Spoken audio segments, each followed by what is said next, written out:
Cyclone Alfred strikes its first blows as the system heads straight for the southeast.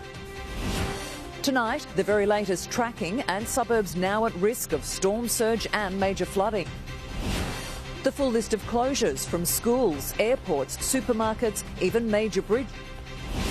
A final safety checklist to protect yourself and your home. Plus, how the arrival of Alfred could throw the Prime Minister's election plans into a tailspin. This is 9 News Queensland with Melissa Downs. Good evening from the banks of the Brisbane River, where there is an uneasy quiet tonight. New tracking confirms Tropical Cyclone Alfred is on a collision course with Brisbane, due to make landfall around 4 o'clock Friday morning.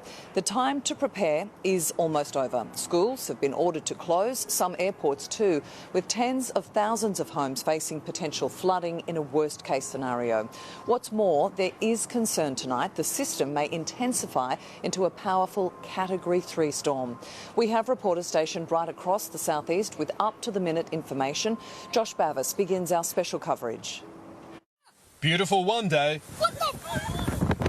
cyclonic the next. Beachside car parks don't stand a chance for what's coming. For some vehicles, it's already too late. Southeast Queensland beaches are roaring as Cyclone Alfred approaches millions of residents. You will get through this if you stay connected, if you do the right things and if you put in place those preparations now. Boards broken, beaches washed away, and the cyclone is still at least a day away. Current predictions have it coming into Moreton Bay as a Category 2 system early Friday morning before slamming into Brisbane's Bayside suburbs. The safest place for you is in your home. And that's the vast majority of Queenslanders. Emergency alerts are being issued for residents across multiple council areas. Heavy rain and dangerous swells and wind gusts as high as 155 kilometres an hour are possible. In Brisbane, tens of thousands of properties are at risk of flooding. Prepare, take this seriously. This is a rare event. We'll provide whatever resources are required. In Victoria Point, lifetime fisherman Dave Thompson's prepared. He knows how quickly the weather can turn. I've always said if we get a cyclone sit out the front here on the top of the right big tide, there's every chance we could get a little bit bigger surge, and that's what we're preparing for. Usually picturesque seaside restaurants are now sitting straight in Alfred's path. We've never had a cyclone actually directly hit us before, so it's all fairly new. So we'll see what happens. Garden walls are being converted into makeshift levees to keep ocean swells out. The high tide mark's pretty high over there already, and if we get a metre on top of that, that's a concern. That's why we're trying to keep the water out of the property. Stay calm, to listen to the advice and just prepare as much as you can. Near the Spit on the Gold Coast, teenagers learned the hard way about defying orders to stay out of the surf. What are you getting arrested for? Apparently obstructing police. Daily total rainfall could reach up to 400 millimetres. Southeast dams already hold plenty of water at Wivenhoe, Somerset, North Pine and Hinds Dam, but we're being assured they can hold almost double their capacity. No releases are planned for now, but that could change. At the moment, if the rain falls in the Lockyer River catchments or the Bremer River catchments, it will fill up those areas and will push that down into the Brisbane River. Staff will be working overtime to keep critical services like water, power and telecommunications online, but in a cyclone, there's no guarantees. Straight to Josh Bavis now at Cleveland. Josh, take us through the very latest tracking tonight. Well, Melissa, the prediction from the Bureau at the moment has a Category 2 cyclone just scraping north of me here where I am at Cleveland, scraping the islands as well and then slamming into the Bayside suburbs on Friday morning. It's expected to then track over the Brisbane airport, across the northern suburbs before heading further out west. If it does hit at 4 a.m. when they're predicting, that's a problem because the high tide is at about 3:30 a.m. So therefore there would be inundation. Melissa, these advices will begin coming out from the Bureau every hour very soon. That means that people can stay up to date with the information. There will come a time tomorrow where people will have to shelter in place. Melissa? Josh, thank you. Well, we'll go live to weather expert Garry Youngberry now, who's at Surfers Paradise. Gaz, there is a possibility Alfred could strengthen further. Oh, Melissa, most definitely. Because he's slowed down, the ETA has been moved back to about 4 a.m. Friday morning. And with him slowing down, that is certainly more favourable for him to intensify further. And just before impact, there is a chance he could become a Category 3 tropical cyclone. Look, mountains of whitewater already have been pounding our beaches. The tide running out at the moment. With high tide today at around midday, the waves were actually smashing up on the end of the beach. You can see the protected dunes. Well, the fence has been smashed. The water's been all the way up, flowing over the walkway and the cycleway. Now, that high tide today will be about half a metre lower than the one we're expecting into Friday morning. Combine that with the storm surge and we could see some of Surfers Paradise Beach up onto the glitter strip. That is the concern, particularly with him strengthening further. So rainfall today as well. Well, there's been heavy showers at times, bursts of showers. They'll increase overnight, and that expected rainfall showing well and truly on the radar. The heaviest falls starting tomorrow,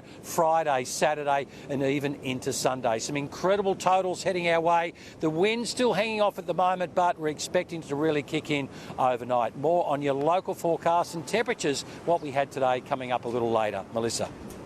Talk to you then. Thanks, Garry. Well, much of the southeast is shutting down tonight. Schools are closed for the rest of the week, as are thousands of non-essential businesses. And as the winds pick up, it will become harder to get around, with public transport to pause and major roads to close. An eerily quiet peak hour in the CBD. Many workers sent home early as the window to prepare narrows. In the last 15 years, no, I have never seen the city this quiet. Many non-essential businesses already shutting up shop and boarding up. Schools out for this week at least. State schools closed in Noosa, the Sunshine Coast, Moreton Bay, the Redlands, Brisbane, Logan, Ipswich, the Scenic Rim and parts of the Darling Downs. Many parents welcoming the decision. I think I'd prefer my children at home where I can keep them safe and they feel comfortable as well, so I'm sure they're not going to be too worried about staying home for a couple of days. I don't really mind. It's all about the safety of everybody involved and keeping off the roads and all that sort of stuff. Independent and Catholic schools expected to follow suit. Parents urged to check if unsure. An emergency declaration has been made for childcare services to help ease the strain on parents. The service can continue to get childcare subsidy. The service can waive gap fees for families and children will get unlimited allowable absences. Most centres opting to close for safety reasons. Parents should check with their provider. Both Coles and Woolworths say their stores will remain open for as long as it's safe to do so. Normal trading hours apply. Stock is being replenished frequently.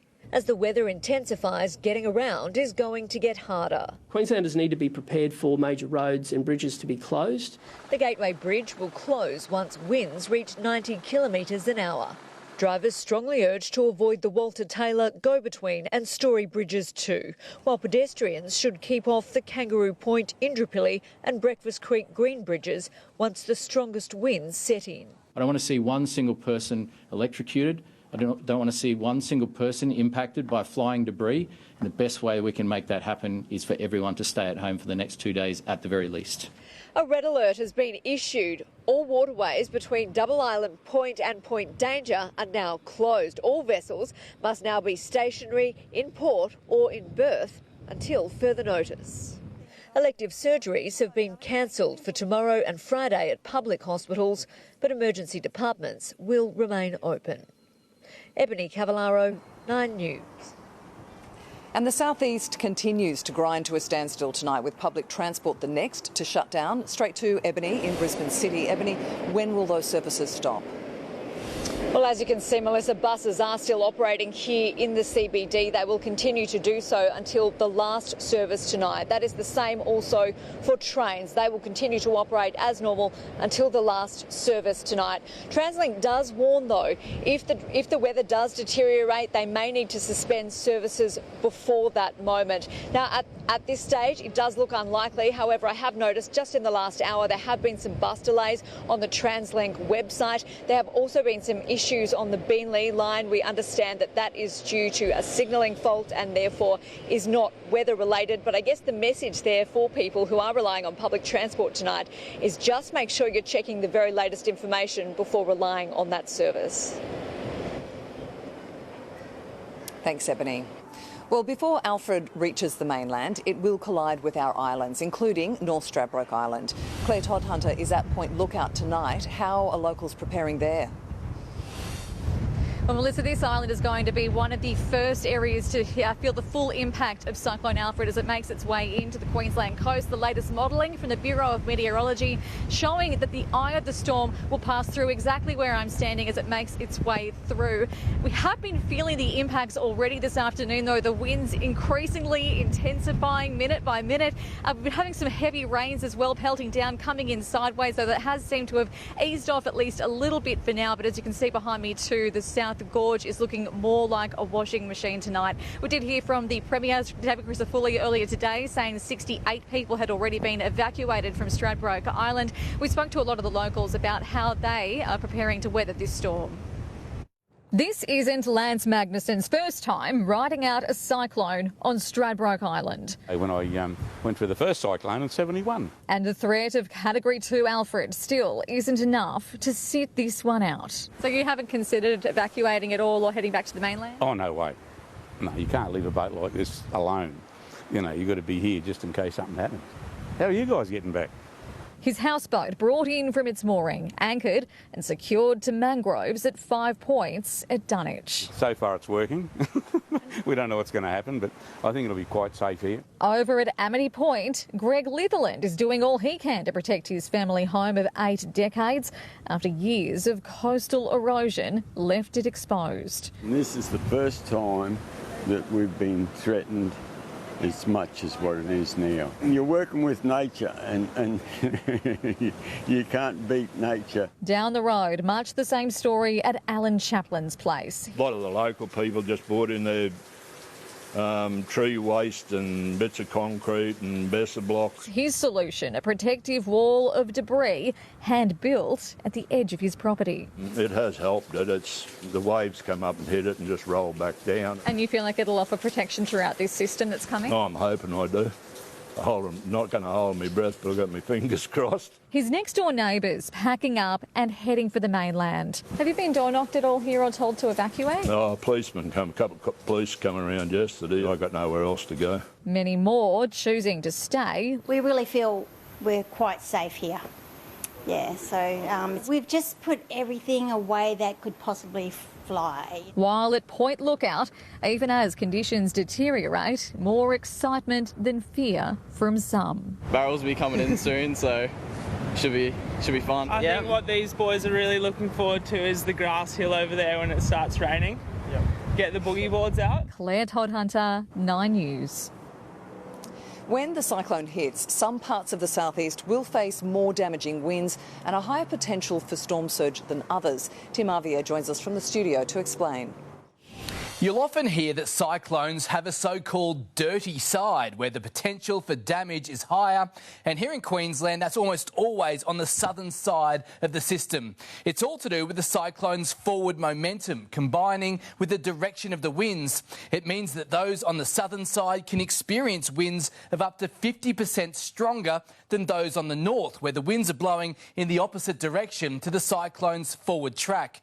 The risk of storm surge is also greater on the south, and with the Gold Coast likely to be on that side of this system, the City Council there has issued flooding alerts for 6,000 properties. You can see pretty much all of the coast will feel the effects, all the way up through Logan. Authorities nominating Paradise Point, Hope Island, Jacobs Well, Southport, Labrador, Bigara Waters, Runaway Bay, Coombaba, Norwell, Carrara, Surfers Paradise and Eleanora as the most likely to be affected. We've tried to prepare everyone so that they do understand that this looks like the most significant event in our city in terms of destructive winds and heavy rain that we've seen since 1954. In Brisbane, modelling shows there are 20,000 homes at risk of flooding, with those by the beach, including at Nudgee Beach in Brighton, and also suburbs near the creek system such as Windsor, Ashgrove, Morningside, Rockley and Oxley, in particular, all told to be prepared. For the very latest information tonight, let's go live to Emergency Services Headquarters at Kedron and Premier David Crisafulli. Premier, thank you for joining us. You are getting around-the-clock briefings. How bad is this going to be? There's no doubt it's a serious threat, Melissa, but we have taken the precautions and we've put the preparations in place, and we're asking Queenslanders to do the same. And overwhelmingly, people have heeded the message. If you don't think you quite have at the moment, you still have time. And it's the little things that you can do. Avail yourself of the information. Find out if you are in one of those disaster zones, either from storm tide or from a flooding event. But if you aren't, and the majority of Queenslanders in that case, just make sure you do the little things around your home which can improve it. So clean up the debris. Make sure that you don't have leaves hanging over your property. Make sure that you've got all your possessions in one box. It's those little things that make such a world of difference.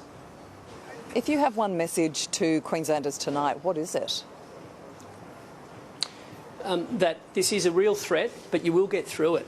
And I've seen the resilience of Queenslanders at both ends of the state and the way that we deal with natural disasters. We are the best in the globe at it. And I want Queenslanders to know that we have pre-positioned the things that will make the recovery so much easier. There won't be any daylight between the response and the recovery. But the greatest thing you can do now is do the little things, stay safe during the event, and I've got every faith we'll get through this. Premier, thank you so much for your time tonight. Let's go live now to the Brisbane airport where McKenna Bailey joins us. McKenna, have operations been impacted there? Well, Melissa, as you can see behind me, it's business as usual here at Brisbane Airport. Cancellations are, however, rolling in as Cyclone Alfred makes his presence known. The decision to cancel flights will strictly be made by Air Services Australia and individual airlines. At the moment, Qantas and Jetstar flights to and from Brisbane and the Sunshine Coast will continue as planned, while flights to Ballina and Coffs Harbour have been suspended, and Virgin will be operating on a limited schedule here from Brisbane until 6 p.m. tomorrow night. Now, the Gold Coast Airport made the decision this afternoon to close its doors from 4 o'clock as a matter of safety. It's unknown when the airport will reopen, but the advice to passengers who are affected is to directly contact your airline. Melissa, as this situation continues to unfold, we can expect further cancellations and delays over the coming days. I'm sure we'll see that. McKenna, thank you. Well, beaches on the Gold Coast, they're already facing the wrath of Tropical Cyclone Alfred. Monster swell eating away at the sand, causing major erosion along the coastline, as Luke Bradnam reports. Melissa, it's high tide down here at Currumbin, and you can see areas around southeast Queensland in low-lying areas already starting to flood. But I want to explain the significance of the storm surge we're expecting in the early hours of Friday morning when Alfred arrives. Today's high tide is 1.27 metres. Come Friday morning, 1.55 metres, 30 centimetres higher, but with a storm surge potentially as high as 1 metre. And that means the early hours of Friday morning, I could very well be standing in knee-deep water here in Currumbin, and low-lying areas down further on the beach could very well break their bank. Now, as for the surf, it is breathtakingly gigantic at the moment. If you look out here, the Tweed Wave Rider buoy a short time ago saw swell up around 9 metres. That's almost certainly about to increase. We could see swell up around 15 metres, which would mean waves as big as 6 metres pounding our beaches. That's major erosion, Melissa, the sort of erosion that may take our beaches years to recover from. Luke, thank you. Well, still to come, our special cyclone coverage continues. We have the very latest advice, what you can do in the next 24 hours to keep your family safe. The wife of an accused killer takes the stand in the trial of Toya Cordingley's murder. President Trump says a deal with Ukraine is imminent following that Oval Office blow-up. And the US Vice President's remark sparks outrage. What he said next.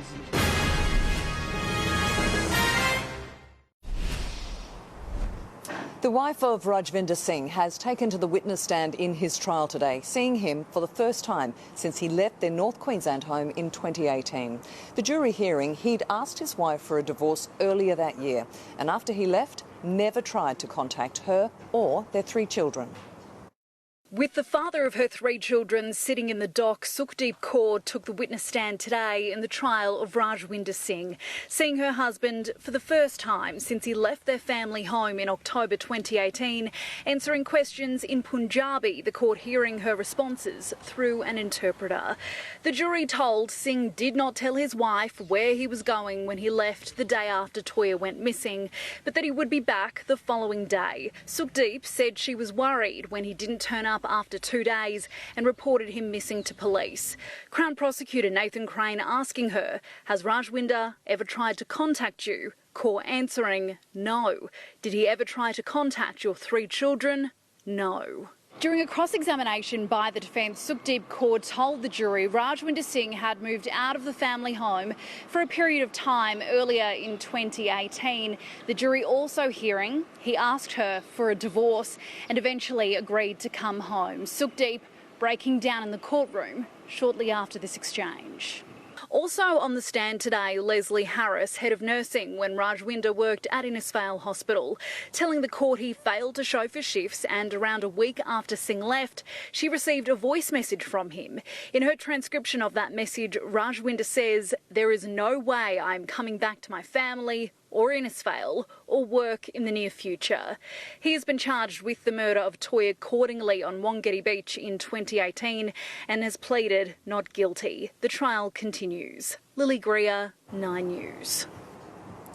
Donald Trump has delivered his first address to Congress in his second term as president, revealing that his Ukrainian counterpart has shared regrets over their Oval Office blow-up and agreeing to controversial mineral deals in exchange for support in the war with Russia. The president also alluded to steel and aluminium tariffs that could reach Australia. The US Vice President has been accused of disrespecting British veterans, appearing to suggest they haven't fought in a war in decades. JD Vance was making the case for the US-Ukraine minerals deal being more important than a potential peacekeeping force, which has only received a pledge from Britain and France.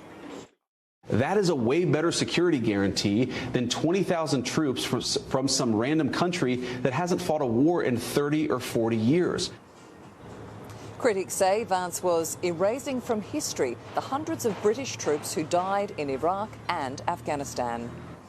How a common eye treatment is helping prevent the onset of a debilitating condition which mostly affects women. The Aussie researchers behind a pilot trial, plus how you can get involved. That story's in the news ahead. And still ahead, our comprehensive cyclone coverage continues. We have the very latest updates and warnings. Plus, we're live to Bribie Island as the community prepares to be one of the first impacted. And not out of danger, the latest health update on Pope Francis.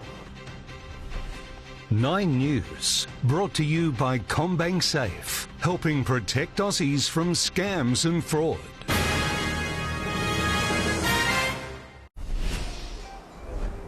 Returning to our cyclone coverage now, there are major concerns tonight as a section of Bribie Island continues to break away. Tropical cyclone Alfred already causing huge swells with hundreds of homes and businesses under threat. Let's go live to Hatea Gripsky, who's on the island for us. Hatea, how's it looking?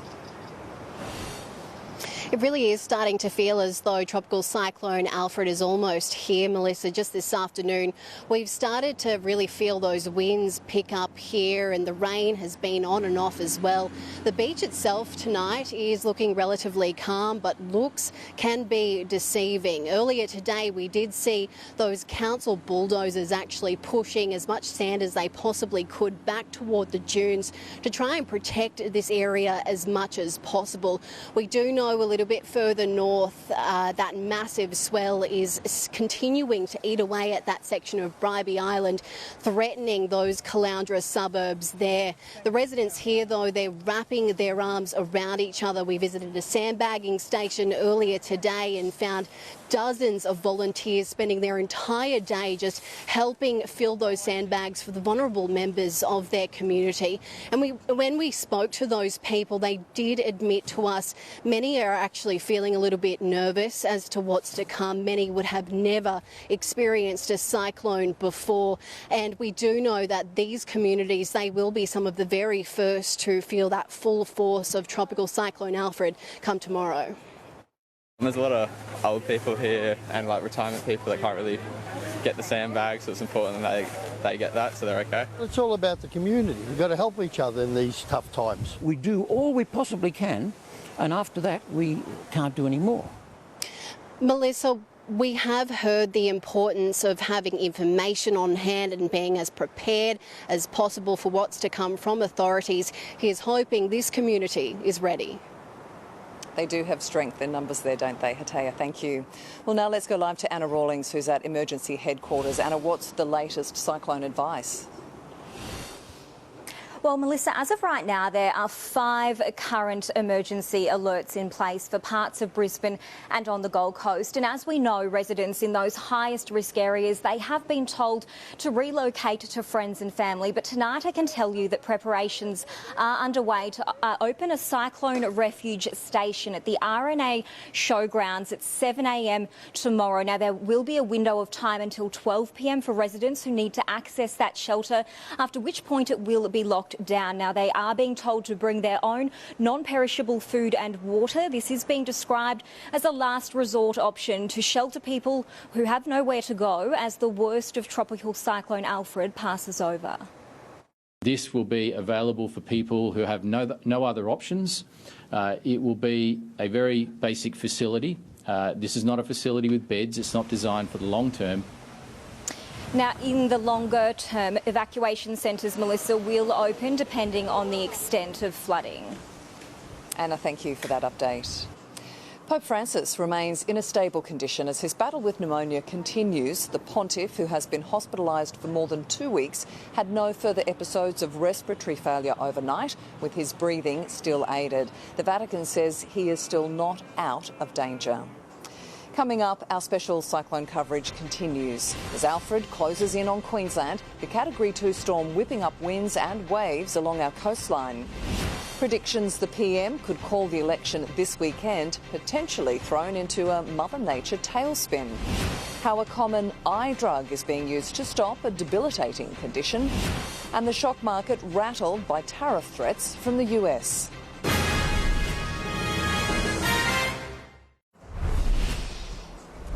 Ongoing tariff threats from the American president rattled the stock market here today, as Nine's money editor Effie Zahos explains. So what's the exact impact of Trump's tariffs on the Aussie economy? Nobody knows. What do investors hate? Uncertainty. And when investors get nervous, they sell. The ASX was down over 1% just after midday before a small late rally, wiping $20 billion from the market. If anything, the president's speech to Congress only intensified fears of a widening global tit-for-tat trade war. 9 of 11 sectors ended in the red, with supermarkets leading the losses, though both Coles and Woolies were ex-dividend. BHP and Rio Tinto up slightly off the back of news that China will splash some stimulus cash to help its economy. And insurer QBE was down with Cyclone Alfred fast approaching. And our Aussie dollar, well, it continues to be under pressure, down against all major currencies. The average price for unleaded petrol in Brisbane is $1.98. Diesel is $1.95. The average on the Gold Coast is $1.97. RACQ says we are in the discounting phase of the cycle. Prices are slowly falling. Cyclone Alfred could be about to cause turbulence for the Prime Minister's federal election plans. Good economic news today, the perfect backdrop to call a poll. But Alfred may have other ideas. A dash towards looming disaster. Anthony Albanese makes an unscheduled trip to Queensland as Cyclone Alfred menaces off the coast. At the worst of times for Australia, we see the best of the Australian character. But Alfred is buffeting election planning too. The Prime Minister had been poised to visit the Governor-General as early as Sunday for an April 12 poll. That's considered unlikely if southern Queensland and northern New South Wales experience serious flooding. So if April 12 is out, options are limited, given the election has to be held by May 17 at the latest. The Easter weekend rules out April 19. The Anzac Day long weekend knocks out April 26, leaving May 3rd as the next earliest date.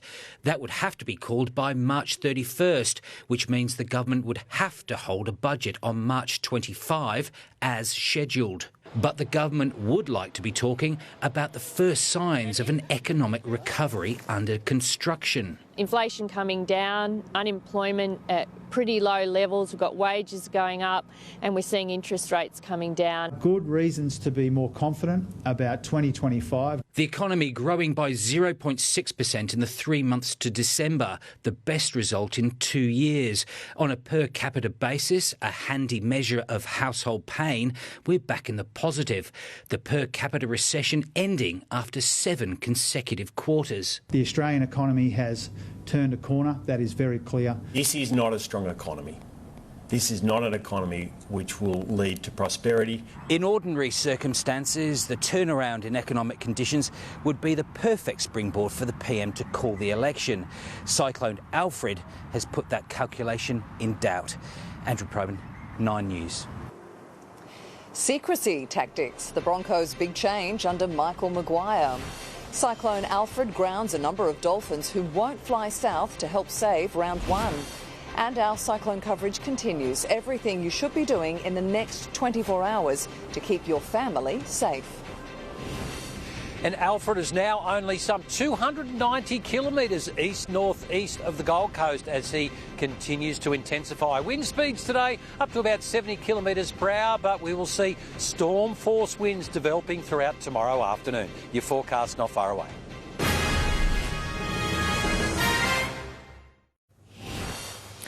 Good evening. Breaking news to begin. Dolphins veterans Mark Nichols, Cody Nikorima and Kenny Bromwich are among a number of players opting not to board tonight's flight to Sydney as Cyclone Alfred threatens many of the players' family homes. 9 News understands a squad of 20 has made the mad dash, including captain Tom Gilbert, to keep their round 1 clash against Souths afloat. Family still front of mind though, the Finns' main objective, keeping their loved ones safe. We're going to put them up in the city here in a hotel, so they've got a bit more security around being with each other and obviously without their partners for that. The Dolphins will train in Sydney tomorrow, ahead of Friday's clash at CommBank Stadium.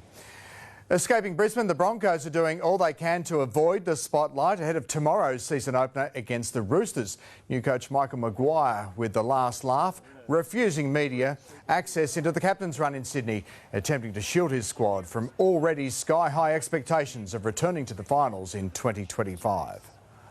We're not underestimating what's ahead of us, so we're making sure that we haven't done anything yet, and we've talked about that, and we've got to go and do the things that we've been practicing. Tomorrow's clash, live and free, right here on 9, straight after our news.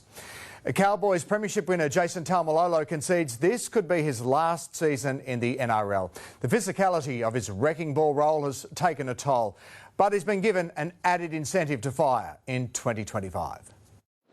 Looking as imposing as ever, 15 years on from his NRL debut, masking the brutal physicality that's taken a toll on Jason Taumalolo's body. It does get a little bit annoying thinking about, what I did as a youngster when I was younger, and what I'm doing now is the result of what I was doing when I was reckless. Recovering from foot surgery that will delay his start to the season in a year the forward hopes won't be his last.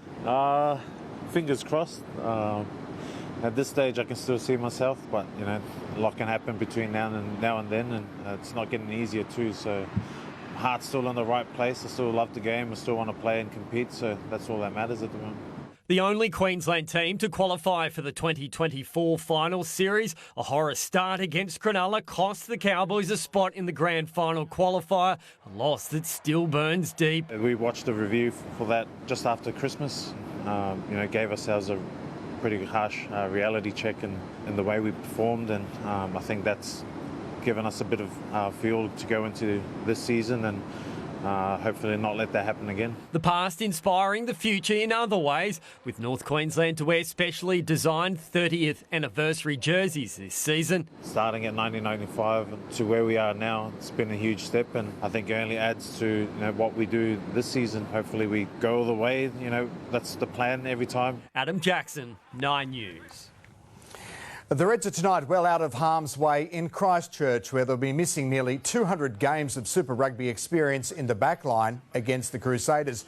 But Les Kiss has full faith in those stepping in, including Jeremiah Murray, going up against his former side. What I did like about him was the mental fortitude, the mental focus to just get back on track and create really critical moments for us. That counter try was superb. He picked out the right options to ensure we got over the line.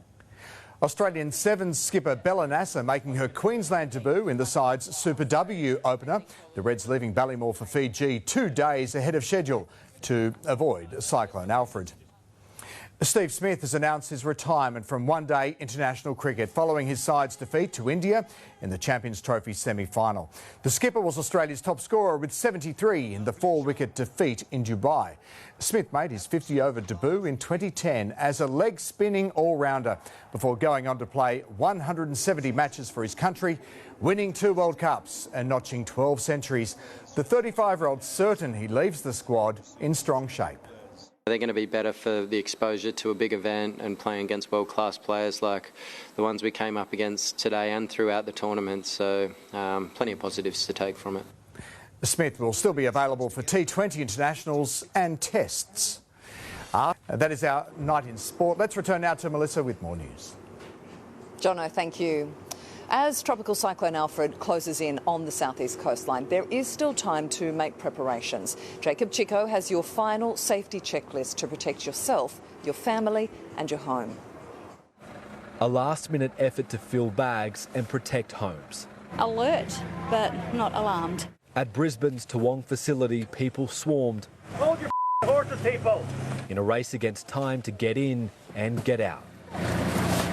Got up at 6 o'clock, thought I'd just sneak down to get some before work, so yeah, I got here and then I was in the lineup. Like other southeast Queenslanders, business owner Michelle is feeling a little nervous, anxious to protect her patch. Business spotted in 2022, we went up to hip height. It's pretty tragic at the time. Everything was pretty trashed. Tonight is the deadline. Come 8 p.m, all sandbagging stations across the southeast will officially close. Gold Coast and Moreton Bay stopping the sand supply at midday.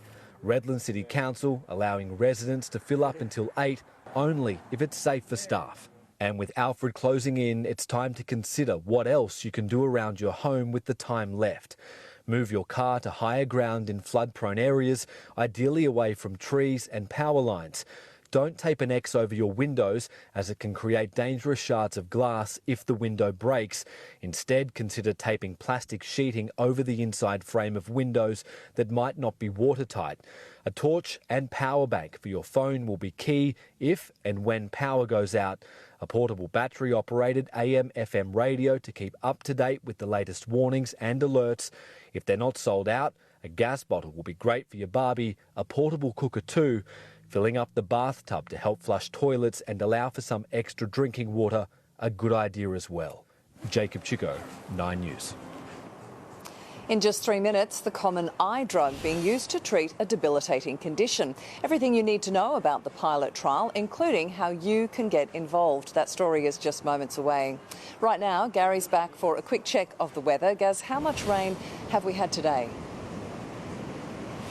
Well, Melissa, raining right now in Surfers Paradise, but we've had some heavy showers, but they've been short bursts or bands of showers. They will continue to push through, in fact, increase overnight till eventually that'll become torrential rain. Now, I want to show you the radar initially. Today, you'll see those showers along the coastal fringe, but look at our forecast rainfall. You can see the system tapping into that moisture from the ocean and just dumping it across the mainland, right through into the weekend, with rain and showers continuing right through to your Sunday. I'll have more on your local forecast up next.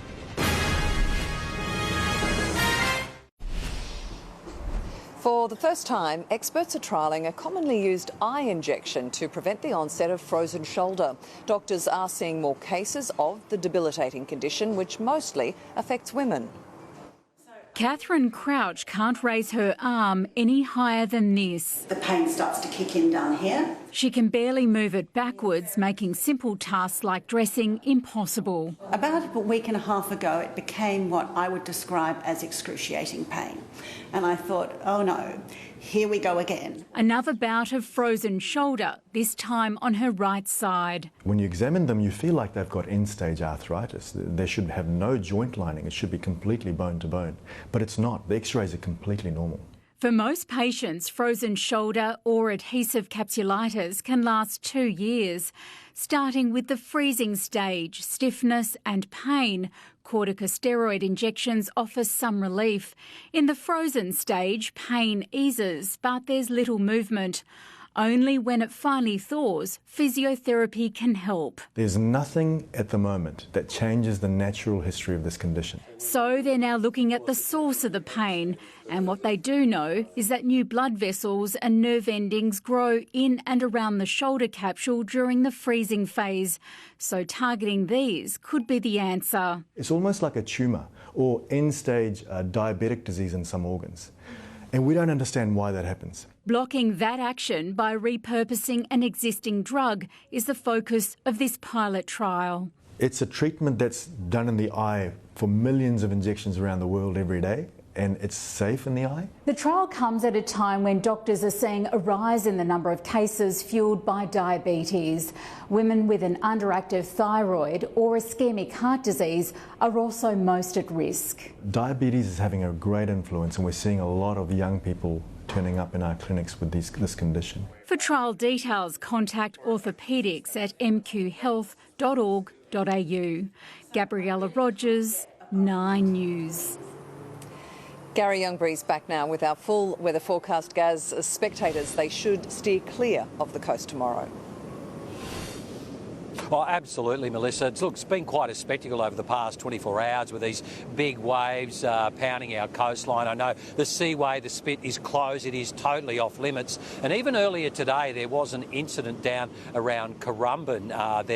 Someone was actually washed off the rocks, a combination of that big tide and also large waves. They had to be stretched away for some help, and conditions will be a lot worse into tomorrow as Alfred approaches. So by this time tomorrow afternoon, you should be well and truly bunkered down and indoors.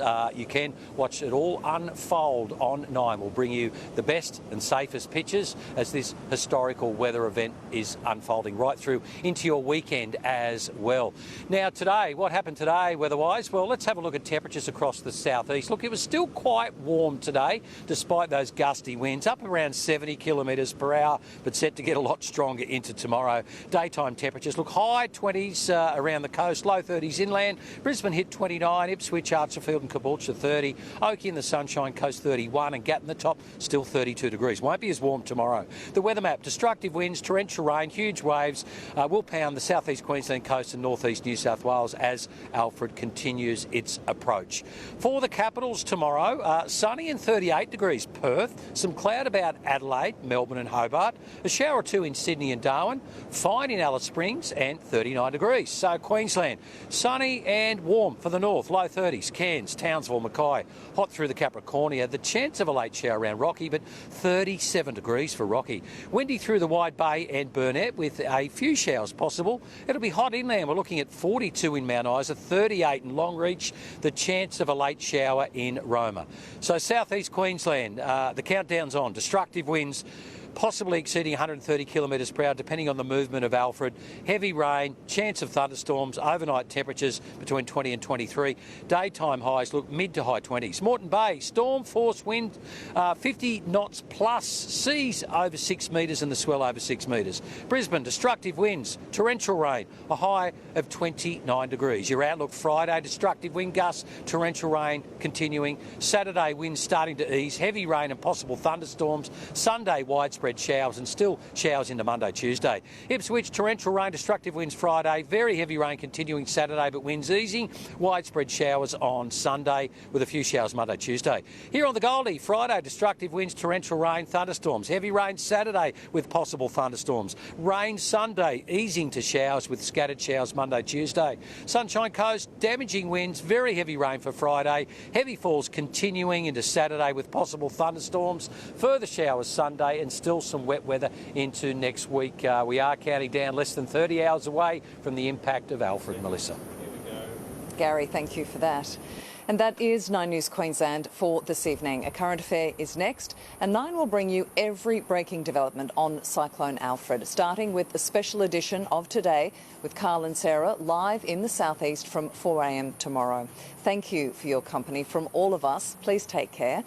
Good night.